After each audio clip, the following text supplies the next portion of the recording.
تقوی کی اہمیت تزکیہ ہو تربیت بندہ مومن کی ہے پہچان دیتا ہے پیغام یہ رمضان۔ بسم اللہ الرحمن الرحیم۔ السلام علیکم ورحمۃ اللہ وبرکاتہ۔ ناظرین کرام، پیغام ٹی وی کی سحر ٹرانسمیشن میں تزکیہ و تربیت پروگرام کے ساتھ میں آپ کا میزبان محمد ابرار ظہیر حاضر ہوں۔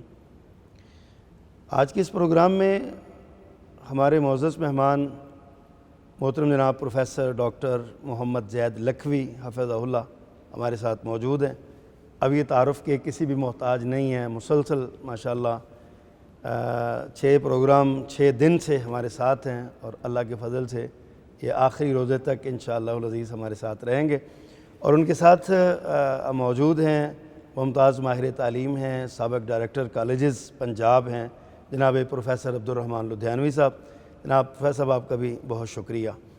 ناظرین کرام، رمضان المبارک کی یہ گھڑیاں، یہ لمحے، یہ مبارک اوقات جو ہیں، ظاہر ہے اس کا ہر لمحہ قیمتی ہے اور یہ بہت مبارک ہے۔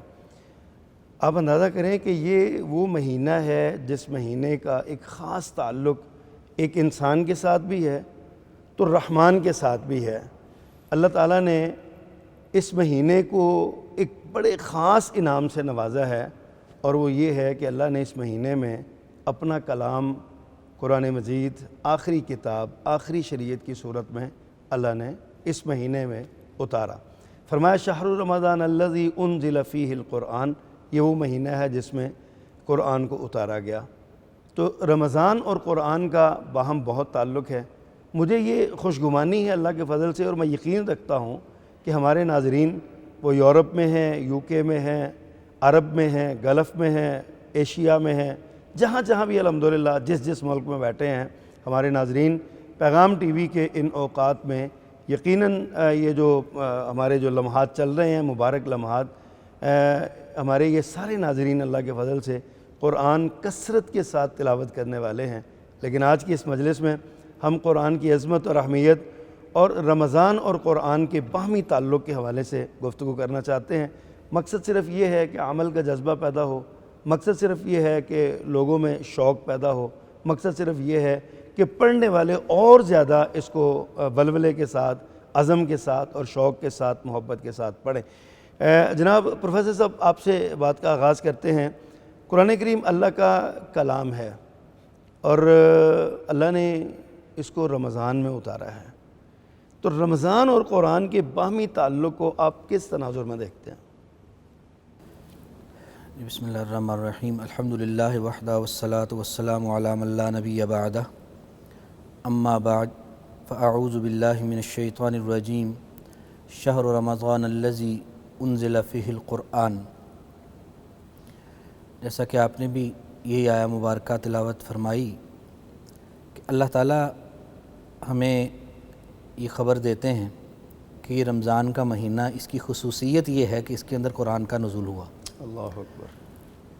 اور جب ہم دیکھتے ہیں 12 مہینے، اور ان 12 مہینے کے اندر 4 حرمت والے مہینے جن کا احترام قبل از اسلام بھی تھا اور بعد از اسلام بھی، لیکن رمضان المبارک جو ہے وہ ان 4 حرمت والے مہینوں میں سے نہیں ہے۔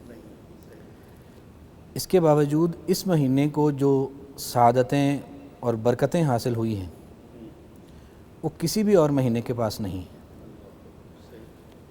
تو اس سے ہم یہ کہہ سکتے ہیں کہ جتنا بھی اللہ تعالیٰ نے اس مہینے کے ساتھ جو بھی فضیلت منسلک فرما دی ہے، کہ اگر اس مہینے کے آغاز کے ساتھ ہی تمام جنت کے دروازے کھول دیے جاتے ہیں، جہنم کے تمام دروازے بند کر دیے جاتے ہیں، شیاطین جو سرکردہ ہیں وہ جکڑ دیے جاتے ہیں، نیکیوں کے پیمانے تبدیل کر دیے جاتے ہیں۔ تو یہ جتنے بھی فضائل ہیں رمضان المبارک کے، یہ دراصل قرآن پاک کی عظمت کو واضح کرنے کے لیے ہے، کیونکہ اس مہینے کو یہ فضیلت ملی ہی اس لیے ہے قرآن کی وجہ سے کہ اس مہینے میں قرآن نازل ہوا۔ سبحان اس کائنات کے مالک نے اس مہینے کو تمام مہینوں سے افضل بنا دیا جس مہینے میں یہ قرآن نازل ہوا۔ اس عشرے کو تمام مہینوں کے عشروں سے افضل بنا دیا جس عشرے کے اندر یہ قرآن نازل ہوا. کیا بات ہے، سبحان اللہ. اور اس رات کو تمام راتوں سے افضل بنا دیا بنا دیا. جس رات میں یہ قرآن نازل ہوا. تو یہ سارے دلائل اس بات کے ہیں کہ یہ رمضان المبارک کے اندر اس کو اگر اس کے روزے فرض کیے گئے، ان کا مقصد تقوی اللہ تعالیٰ نے ارشاد فرمایا، یہ سارا اس کا جو اہتمام ہے وہ قرآن کے لیے ہے. تو یوں سمجھ لیجئے کہ رمضان المبارک کے اندر جو بھی ہمیں بہار نظر آتی ہے وہ دراصل قرآن کا اعزاز ہے اور قرآن کی وجہ سے ہے. سبحان اللہ. پروفیسر صاحب، قرآن کی عظمت اور قرآن کا رمضان سے تعلق محترم ڈاکٹر صاحب نے ہمارے سامنے بیان فرمایا ہے کہ یہ اتنا عظیم یہ کتاب ہے کہ جس چیز سے یہ منسلک ہوئی ہے اس کو عظمتوں والی بنا گیا ہے. یعنی یہ ایک ایسی کتاب ہے. تو قرآن مجید بظاہر تو اللہ کا کلام ہے اور حقیقتاً بھی یہ اللہ کا کلام ہے، لیکن میں سمجھتا ہوں کہ آپ ہمیں یہ فرمائیے، یہ بیان کیجئے، ہمیں ضرورت ہے اس بات کی کہ یہ قرآن کو اس کو پڑھنا اور بس یہی اس کا حق ہے یا اس کے اور بھی کچھ حقوق ہیں؟ قرآن اتنی عظمت والی کتاب ہے، ہمیں اتنی شان دیتی ہے، خود اس کا اپنا مقام کیا ہوگا اور اس کے حقوق کیا ہیں، یہ ہمارے ناظرین کو آگاہ فرمائیے. بسم اللہ الرحمن الرحیم. الحمدللہ رب العالمین والصلاة والسلام علی سید المرسلین. قرآن اللہ کا کلام ہے. ہر انسان کی زبان پر یہی بات ہے کہ قرآن اللہ کا کلام ہے اور حقیقت بھی یہی ہے. اس کو اللہ تعالیٰ نے جبریل امین کے ذریعے نبی امین صلی اللہ علیہ وسلم کے دل پر اتارا تاکہ لوگوں کی رہنمائی کر سکیں. صحیح. قرآن کی آمد کا مقصد انسانیت کی فلاح ہے. اس لیے قرآن نے بتایا کہ تم نے زندگی کیسے بسر کرنی ہے، تمہاری معاشرتی زندگی کیسی ہوگی، معاش کیسا ہوگا، اور آپس میں ایک دوسرے کے ساتھ تعلقات کیسے ہوں گے، اور دنیا میں رہنے کے بعد جب تم نے آخرت کی طرف سفر کرنا ہے تو تمہاری کیفیت کیا ہوگی. تو قرآن کے بارے میں رسول اللہ صلی اللہ علیہ وسلم نے ارشاد فرمایا، رب تال القرآن والقرآن یلعنہ. بہت سے قرآن کی تلاوت کرنے والے ایسے نامراد ہیں کہ عین اس وقت جب وہ قرآن کی تلاوت کر رہے ہوتے ہیں قرآن ان پر لعنتیں بھیجتا ہے. اللہم لا تجعلنا منہم. اللہم لا تجعلنا منہم، آمین. تو وہ کون سے لوگ ہیں جو قرآن پڑھتے ہیں اور اس کو عمل نہیں کرتے؟ مثلا ایک والدین کا نافرمان بچہ جب اس آیت کی تلاوت کرتا ہے، وَقَضَىٰ رَبُّكَ أَلَّا تَعْبُدُوا إِلَّا إِيَّاهُ، کہ تیرے رب نے فیصلہ کر دیا ہے کہ اس کے سوا کسی کی عبادت نہ کرو، وَبِالْوَالِدَيْنِ إِحْسَانًا، اور والدین کے ساتھ حسن سلوک کرو. اور جب وہ نافرمانی کرتا ہے تو قرآن اس پر لعنت بھیجتا ہے کہ تف ہو تم پر، تم مجھے پڑھتے بھی ہو اور میری مخالفت بھی کرتے ہو. اسی طرح دیگر معاملات میں جو اللہ کی ذات، اس کی صفات میں کسی کو شریک بناتے ہیں، جب وہ ان آیات کی تلاوت کرتے ہیں جس میں اللہ کی وحدانیت کا ذکر ہے تو پھر قرآن ان پر لعنتیں بھیجتا ہے کہ تم کیسے مسلمان ہو، مجھے پڑھتے بھی ہو اور میری مخالفت بھی کرتے ہو. اس لیے قرآن چونکہ نصیحت ہے، اور نصیحت بھی اس لیے میں کہتا ہوں کہ اللہ نے انسان کو بنایا، وہ اس کے مزاج سے واقف ہے، اور ہر سانے اپنی صنعت کے متعلق خوب جانتا ہوتا ہے.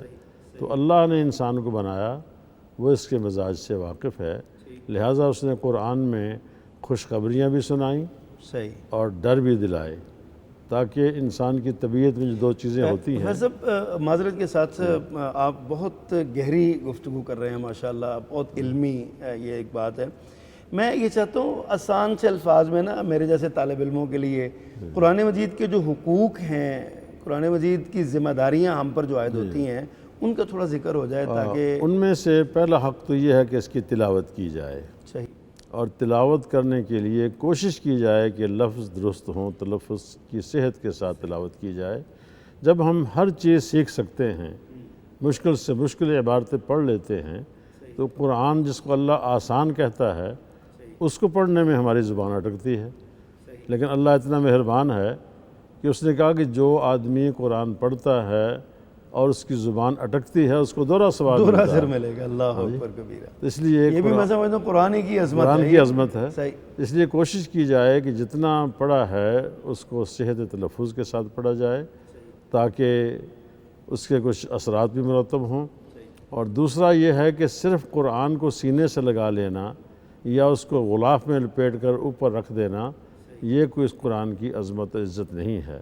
قرآن ہم سے یہ تقاضا کرتا ہے کہ جو میں کہتا ہوں اس پر عمل کرو، عمل کیا جو نصیحت اللہ نے تمہیں دی ہے اس کو اختیار کرو۔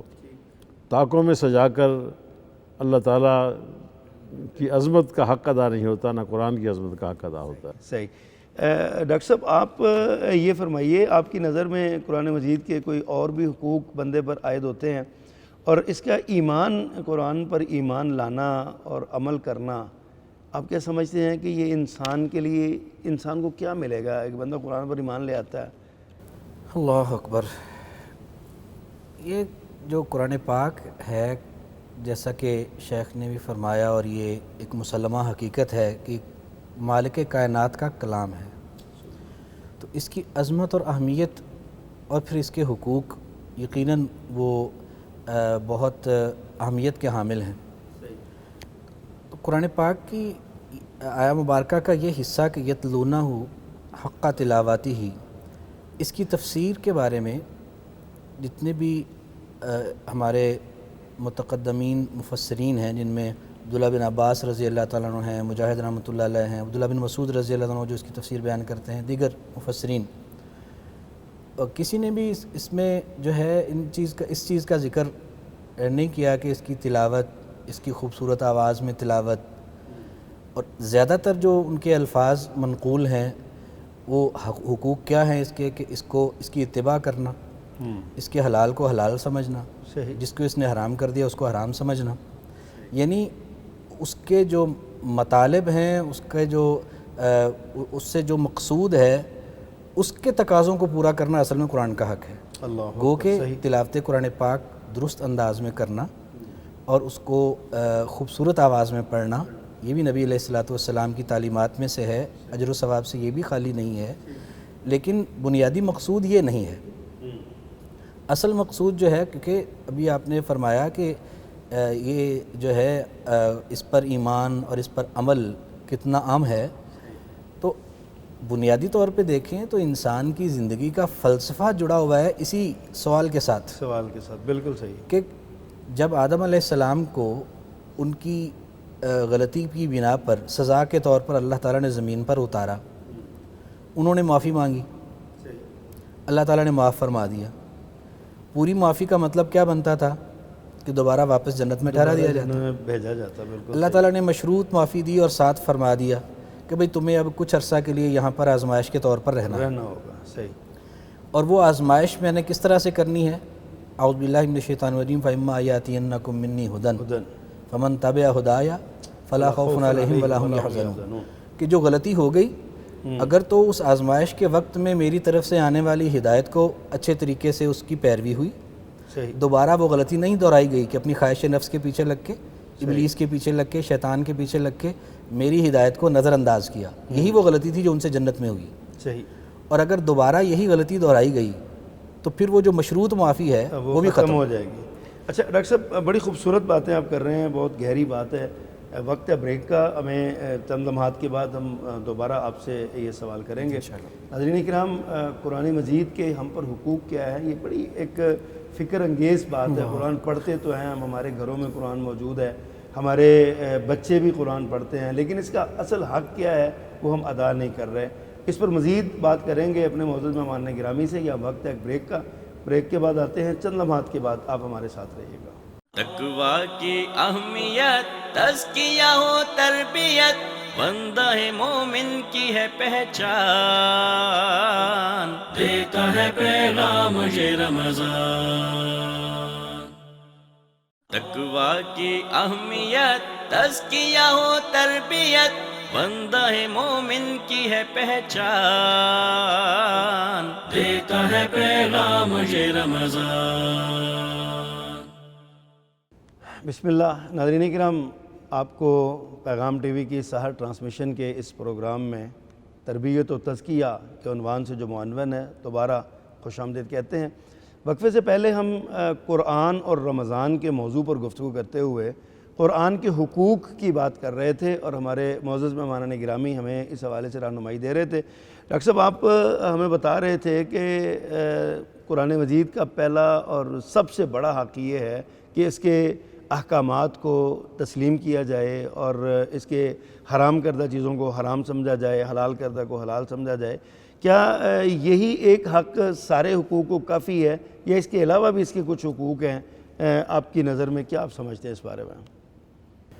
یقیناً بنیادی حق جو میں عرض کر رہا ہوں کہ جو اس کی اہمیت اور انسان کی زندگی کے ساتھ اس کا جو انسان کی زندگی کے فلسفے کے ساتھ جو اس کا تعلق ہے، وہ جو میں عرض کر رہا تھا اس کو میں بات کو مکمل کرنا چاہتا ہوں کہ وہ جو اللہ تعالیٰ نے انسان کو یہاں بھیجا ہے، اور یہ جو زندگی میں اور آپ ہم گزار رہے ہیں، یہ اسی اللہ تعالیٰ کی دی ہوئی وہ ایک آزمائش کے لیے ایک مہلت ہے۔ وہ ہم سے پہلے بزرگ آدم علیہ السلام سے لے کے ہمارے بزرگوں تک وہ اپنی آزمائش کی وقت وہ گزار جا چکے ہیں، میں اور آپ ہم گزار رہے ہیں۔ اس میں جو اللہ تعالیٰ ہماری آزمائش فرما رہے ہیں وہ اسی قرآن کی بنیاد پر ہے، یہ ہماری زندگی کا نصاب ہے۔ اس امتحان کے لیے جس امتحان میں ہم بیٹھے ہوئے ہیں اس کے نصاب کی کتاب ہے۔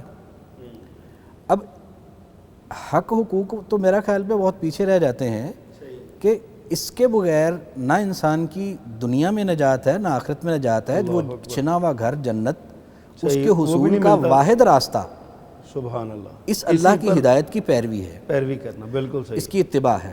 اللہ گو کہ اس کی تلاوت وہ بھی نیکیوں سے خالی نہیں ہے، ایک ایک حرف کی 10 نیکیاں ہیں، صحیح لیکن وہ مقصود نہیں ہے۔ صحیح، گو کہ اس کی خوبصورت آواز میں تلاوت کرنا بھی رسول اللہ صلی اللہ علیہ وسلم کی تعلیم ہے، صحیح، لیکن وہ اصل مقصود نہیں ہے۔ ٹھیک، اصل مقصود کیا ہے؟ اس آزمائش میں کامیابی حاصل کرنا جس میں ہم گزر رہے ہیں، اور اس میں قرآن جو ہے یہی وہ واحد مشعل راہ ہے کہ جس کو دیکھ کر اگر ہم زندگی کا ہر لمحہ گزاریں گے تو اس آزمائش میں کامیاب ہوں گے، اور اگر اس کی کسی ہدایت کو بھی جان بوجھ کر نظر انداز کیا تو وہی غلطی ہے جو آدم علیہ السلام سے ہوئی کہ اللہ کی ہدایت کو نظر انداز کر کے اپنے نفس کی خواہش کے پیچھے لگے۔ اور آج کتنے احکامات ہیں قرآن پاک کے، سب سے بڑی مثال کہ سود کے بارے میں اللہ تعالیٰ نے اس کو حرام فرما دیا کہ اب اس کو اگر کوئی ابھی اس کو جائز رکھے گا یا جائز سمجھے گا تو وہ اللہ اور اس کے رسول کے خلاف وہ اعلان جنگ ہے، بالکل، اور یہ ہم نے حکومتی سطح پہ کیا ہوا ہے، صحیح، اور پورا ہمارا معاشی نظام یہ سود کے نظام کے اوپر مشتمل ہے۔ تو اللہ تعالیٰ دیکھیں، اگر ہم کیا بات کرتے ہیں ہمیں قرآن کے حقوق کی، اس کی تعظیم کی، اس کو عزت احترام دینے کی، کہ اتنے واضح احکامات قرآن پاک کے، اللہ اور اس کے رسول کے ساتھ اعلان جنگ سے بھی ہم نہیں شرما رہے، کترا نہیں رہے، ہچکچا نہیں رہے، تو اس سے اندازہ ہوتا ہے کہ افسوس بھی نہیں ہو رہا، طویلیں پیش کرتے ہیں ہم، کس قدر غافل ہیں ہم، کوشش کر رہے ہیں، کس قدر ہم غافل ہیں اللہ کے اس پاک کلام کی اہمیت سے اور اس کے حقوق سے۔ اور اس کے حقوق میں یقیناً سب سے بڑا حق ان کا یہی ہے کہ اس کو سمجھ کر تدبر کے ساتھ اس کو پڑھا جائے۔ قرآن پاک جو اللہ تعالیٰ کا یہ کلام ہے، یہ تو اس کے حقوق میں یعنی ہم تو نہ دنیا میں کامیاب ہو سکتے ہیں نہ آخرت میں کامیاب ہو سکتے ہیں اس کے بغیر۔ یہ تو واحد ہماری نجات کا راستہ ہے دونوں زندگیوں میں۔ بہت شکریہ پروفیسر صاحب، آپ بڑی خوبصورت بات کی ہے ڈاکٹر صاحب نے قرآن مجید کے حقوق کے حوالے سے۔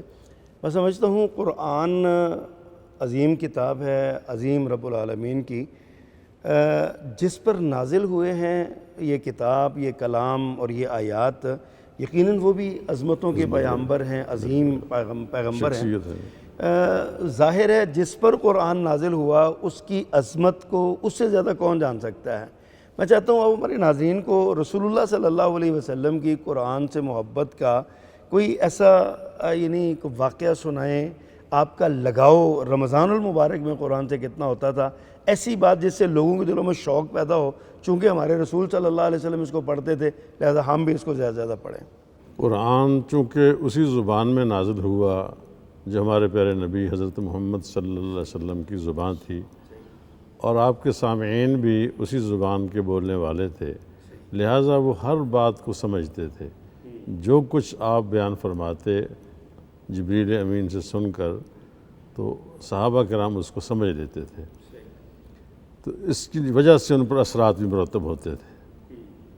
رسول اللہ صلی اللہ علیہ وسلم ہمیشہ یہی تعلیم دیتے، اطیع اللہ و اطیع الرسول، اللہ کی بات مانو، رسول کی بات مانو، صحیح، ولا تبطلوا اعمالکم، اپنے اعمال کو ضائع نہ کرو، یعنی وہ عمل جو اللہ اور اس کے رسول کے حکم کے خلاف ہے یا قرآنی تعلیمات کے خلاف ہے، اسے اللہ نے خود باطل قرار دیا ہے۔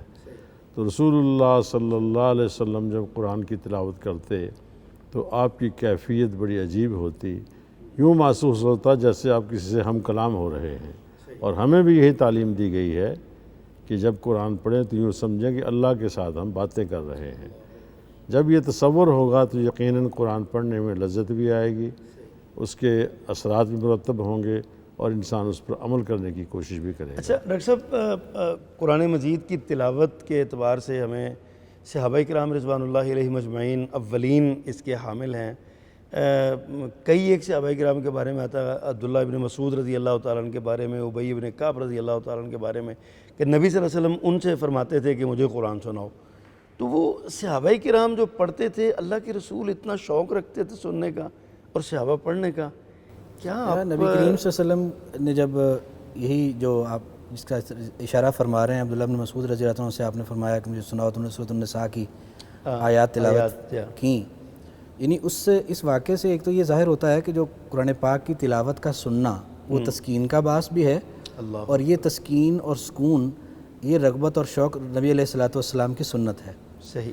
اور دوسرا یہ ہے کہ قرآن پاک کا اثر جو ہے ایک ایماندار کے اوپر وہ کس طرح سے ہوتا ہے کہ جیسے آپ صلی اللہ علیہ وسلم نے جب یہ تلاوت سماعت فرمائی تو جب اس مقام پر پہنچے کہ اس دن کیا ہوگا کہ جب ہم سارے انبیاء کو جو ہے وہ گواہ بنا کر لائیں گے، تو آپ کو ہم اس امت پر گواہ بنا کر لائیں گے، تو وہ صحابی فرماتے ہیں کہ آپ نے مجھے روک دیا کہ اب بس، اور پھر میں نے دیکھا کہ آپ کی کیفیت، آپ کی آنکھوں سے آنسو جاری تھے۔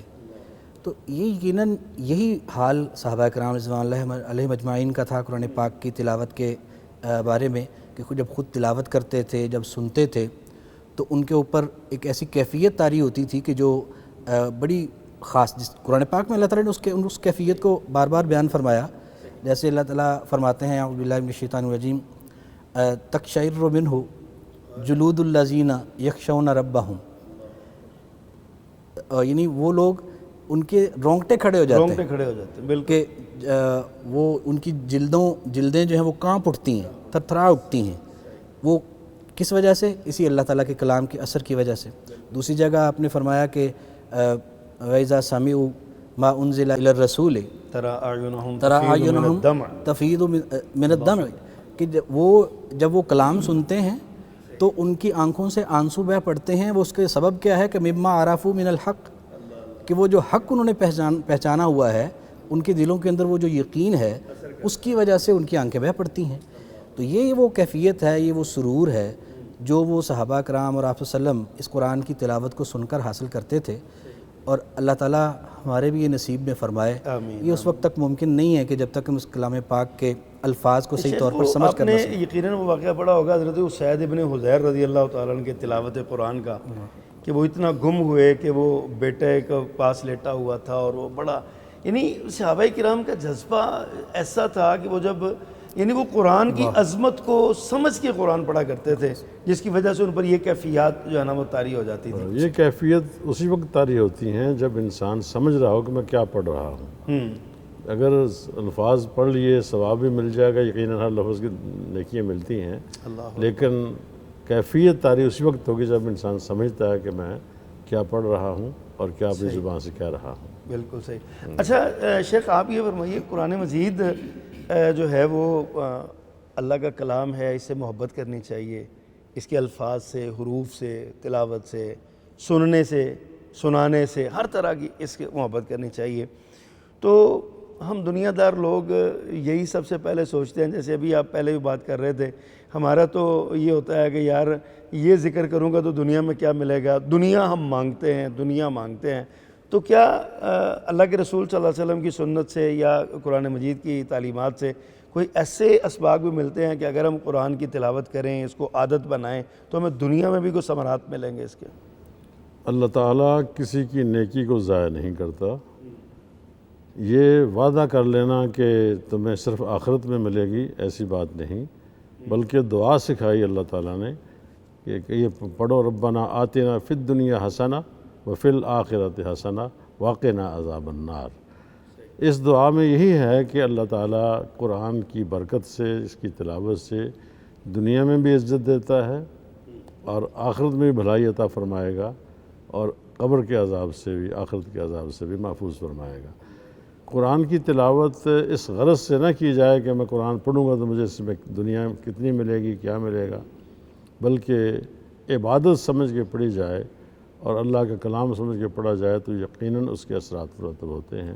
اچھا شیخ، وہ مولانا ماہر القادری گزرے ہیں ایک، انہوں نے بڑی خوبصورت ایک نظم لکھی ہے، قرآن کی زبانی شکوہ کیا ہے۔ طاقوں میں سجایا جاتا ہوں، آنکھوں سے لگایا جاتا ہوں، تعویذ بنایا جاتا ہوں، دھو دھو کے پلایا جاتا ہوں۔ یہ میں سمجھتا ہوں کہ بہت کمال انہوں نے یہ اشعار عکاسی لکھے کی ہیں، عکاسی کی ہے، لازوال نظم ہے، ہاں جی، لازوال نظم ہے، لازوال نظم ہے جی۔ وہ واقعتاً آج بھی جب پڑھتے ہیں تو رونگٹے کھڑے ہو جاتے ہیں کہ یار قرآن کے ساتھ ہم یہی سلوک کر رہے ہیں۔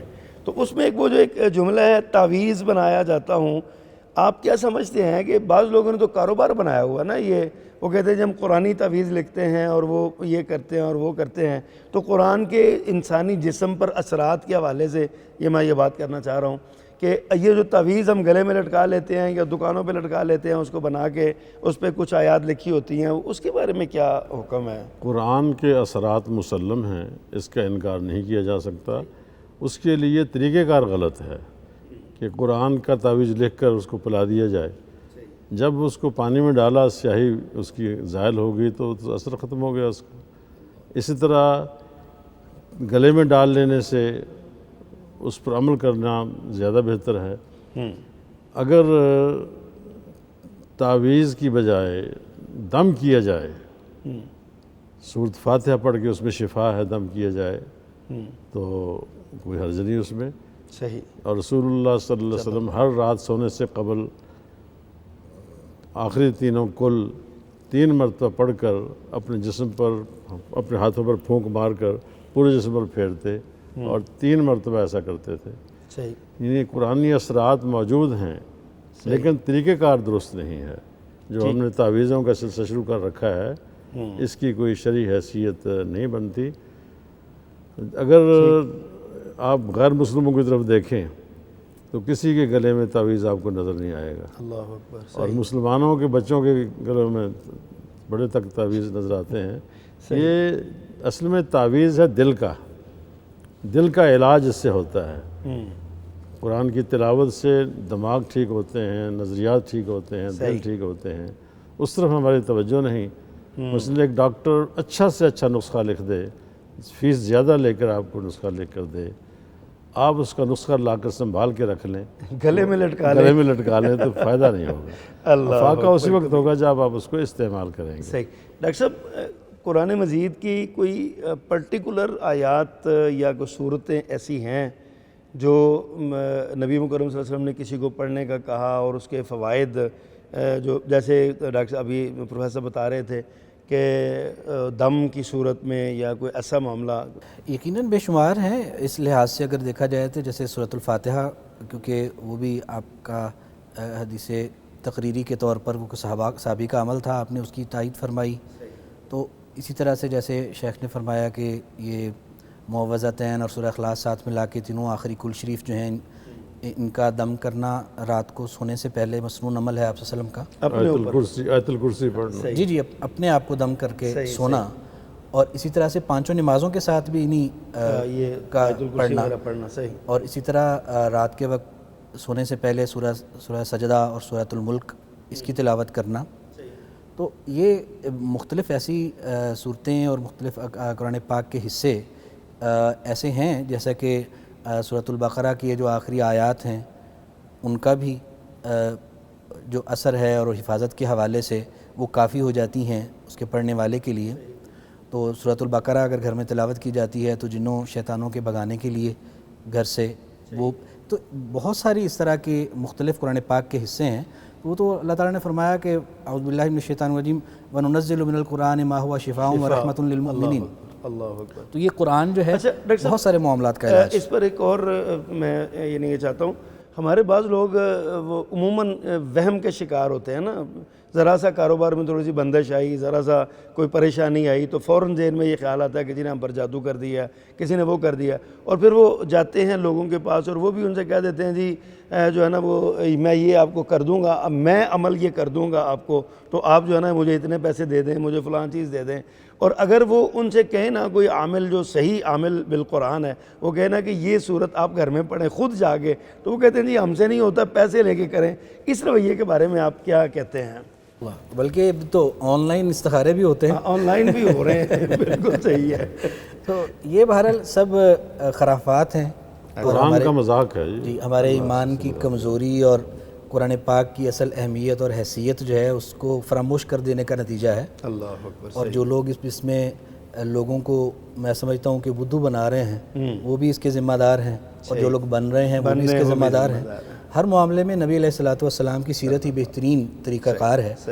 تو جو طریقہ اس طرح کے معاملات سے اگر ٹھیک ہے جادو ہو بھی سکتا ہے، لیکن اس کا حل کیا ہے جو رسول اللہ صلی اللہ علیہ وسلم نے اختیار فرمایا، آپ صلی اللہ علیہ وسلم کی سنت سے جو ثابت ہے، اور اسی طریقے کو ہم نے اختیار کرنا. اور میں ویسے ذاتی تجربہ میں یہ عرض کروں کہ جتنے بھی طریقے غیر مسنون ہیں اس طرح کی مصیبتوں سے آفتوں سے نجات حاصل کرنے کے، ان کا اثر فوری ہوتا ہے، ان کا اثر زیادہ ہوتا ہے. اور میرا اپنا ذاتی تجربہ ہے.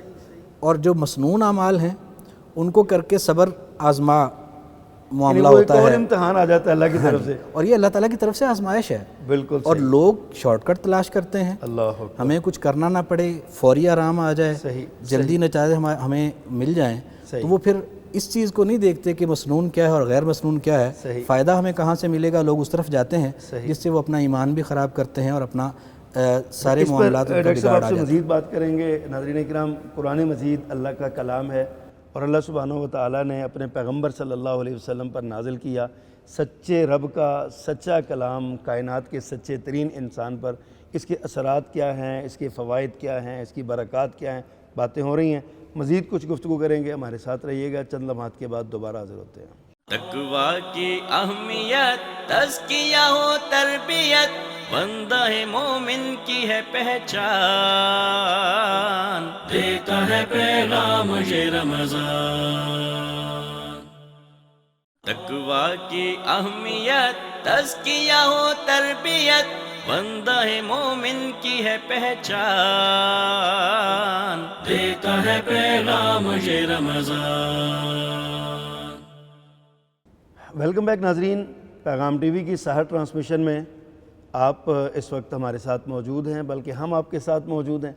اور وقفے سے پہلے، ابھی تھوڑی دیر پہلے، ان مبارک گھڑیوں میں ہم قرآن کی بات کر رہے تھے کہ قرآن اللہ نے نازل فرمایا اور قرآن ہمارے مسائل کا حل ہے، قرآن ہمارے لیے راہ ہدایت ہے، قرآن ہمارے لیے ایک نجات کا راستہ ہے، اور ہمیں اصل اپنے گھر یعنی جنت کی طرف لے جانے والا یہ وہ رسی ہے جس کو پکڑ کے ہم اس طرف جو ہے نا وہ چلتے ہیں. پروفیسر صاحب، آپ سے بات ہو رہی تھی قرآن مجید کے حوالے سے.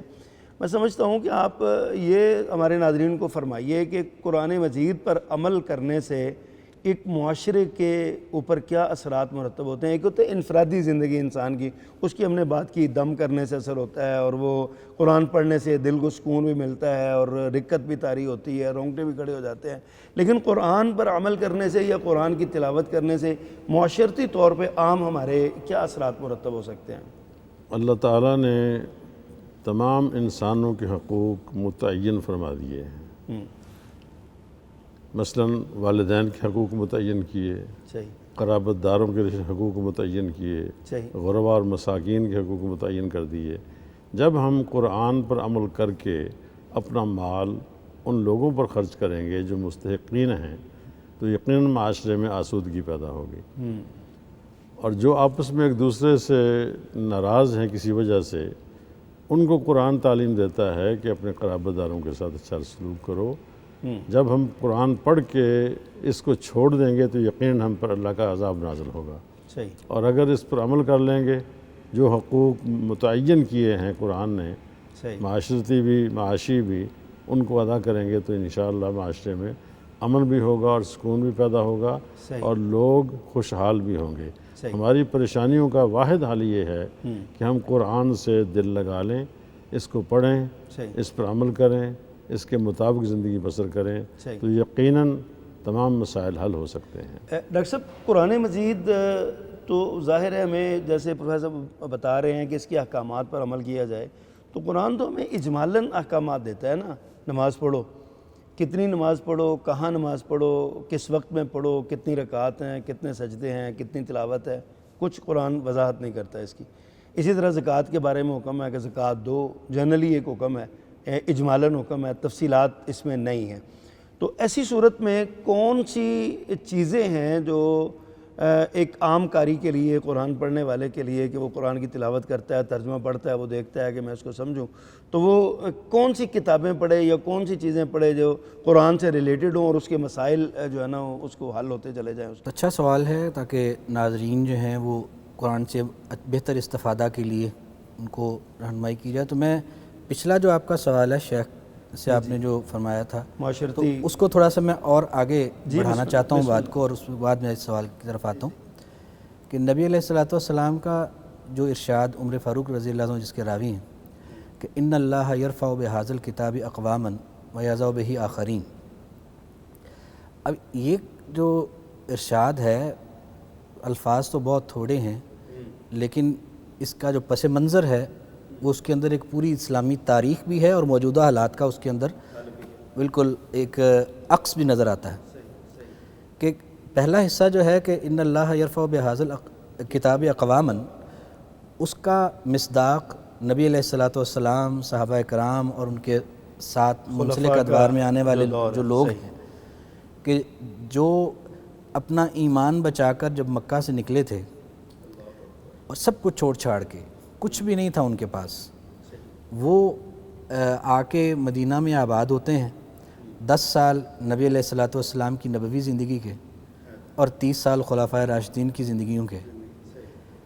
تو ان کو اگر یہ 40 سالوں کے اندر دنیا کی واحد سپر پاور بنے، وہ لوگ جنہوں نے اس قرآن کے ساتھ اپنا تعلق جوڑا، ویسا تعلق جیسا اس کے ساتھ ہونا چاہیے جس کا یہ مستحق ہے، اور انہوں نے اس کا حق ادا کیا، تو دنیا کی اس وقت کی دونوں سپر طاقتیں وہ سرنگوں ہوئیں، اور اسلام اور اسلام کے حاملین یہ دنیا کی واحد سپر پاور بن گئے.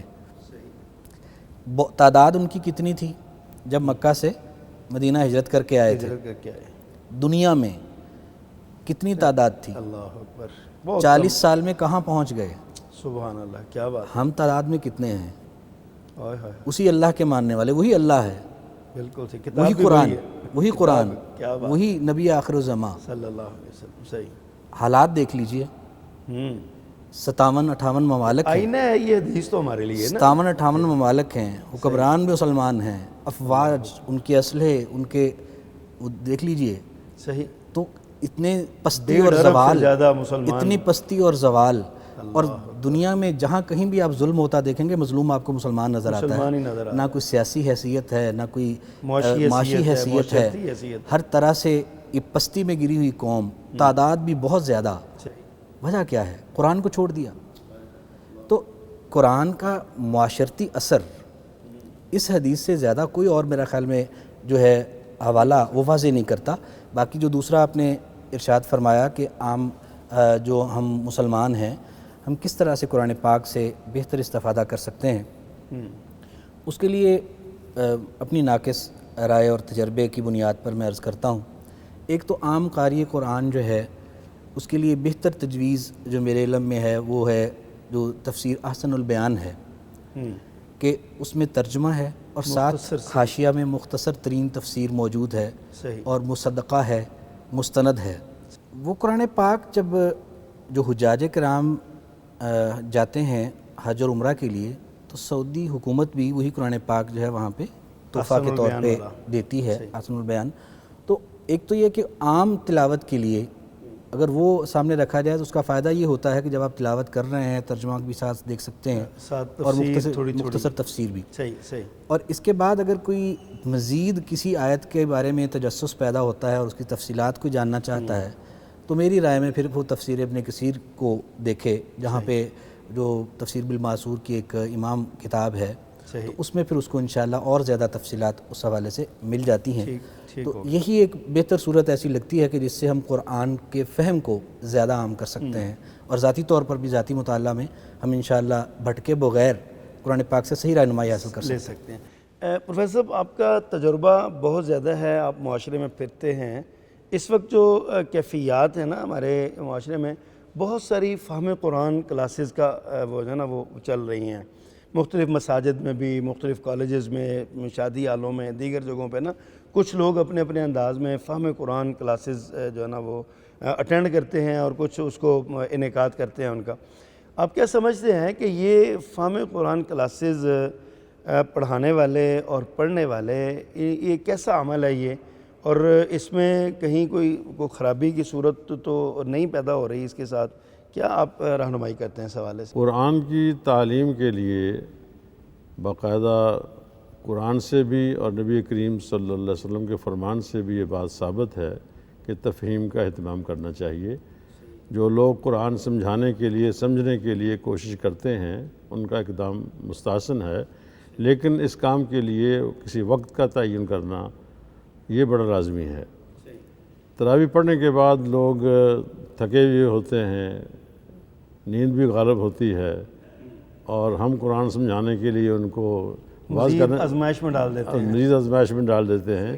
اس کی بجائے اگر یہی قرآن جو رات کو تراویح میں پڑھا گیا ہے فجر کی نماز کے بعد اس کا خلاصہ بیان کر دیا جائے, یا عصر کی نماز کے بعد وقت ہوتا ہے اس میں بھی بیان کیا جا سکتا ہے, تو زیادہ بہتر ہوگا. باقی جو ماہانہ کلاسز باقاعدہ لگائی جاتی ہیں ان میں اگر قرآن کی سمجھ کسی کو آ جائے تو اچھی بات ہے کہ اس میں کوئی گناہ کی بات نہیں ہے. ڈاکٹر صاحب, آپ اس وقت وابستہ ہیں یونیورسٹی سے, اور پروفیسر صاحب تو ایک وقت گزار کے ریٹائرمنٹ کی زندگی گزار رہے ہیں. آج کل ہم دیکھتے ہیں اپنے معاشرے میں نا ہمارے بہت سے ایسے لوگ جو صرف سکول کا پڑھے ہوئے ہیں, وہ ریٹائر جب ہوتے ہیں نا تو پھر قرآن مجید کی 1-2 اردو تفسیریں پڑھتے ہیں, لیکن وہ قرآن کے مفسر بن کے ہمارے سامنے بیٹھے ہوتے ہیں اور اپنی خواہشات کے مطابق قرآن کی آیات کا ترجمہ اور تفاسیر جو ہے نا وہ کر رہے ہوتے ہیں. اس رویے کو آپ کس تناظر میں دیکھتے ہیں؟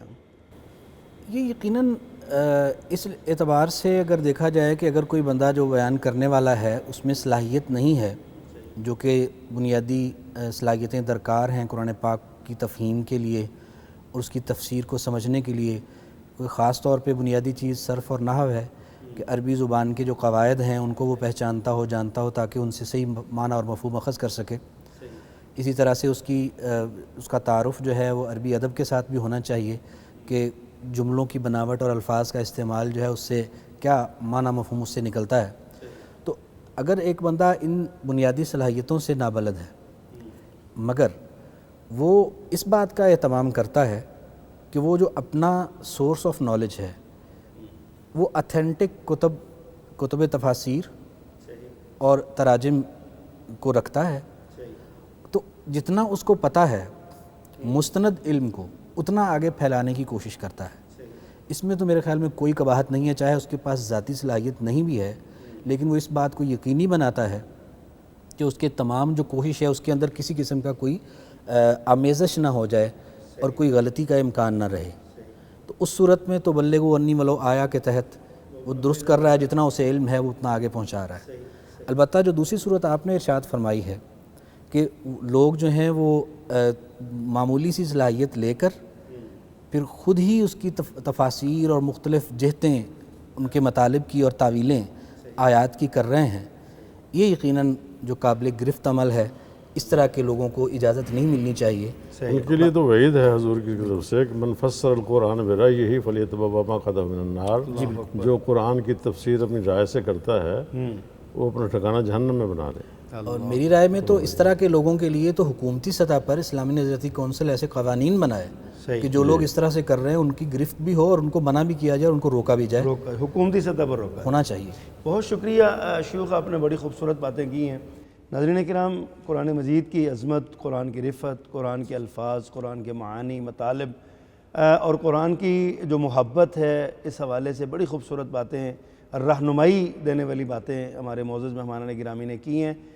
یقیناً آپ کے دل میں شوق پیدا ہوا ہوگا، قرآن مجید ترجمے کے ساتھ پڑھیں، قرآن مجید تفسیر کے ساتھ پڑھیں۔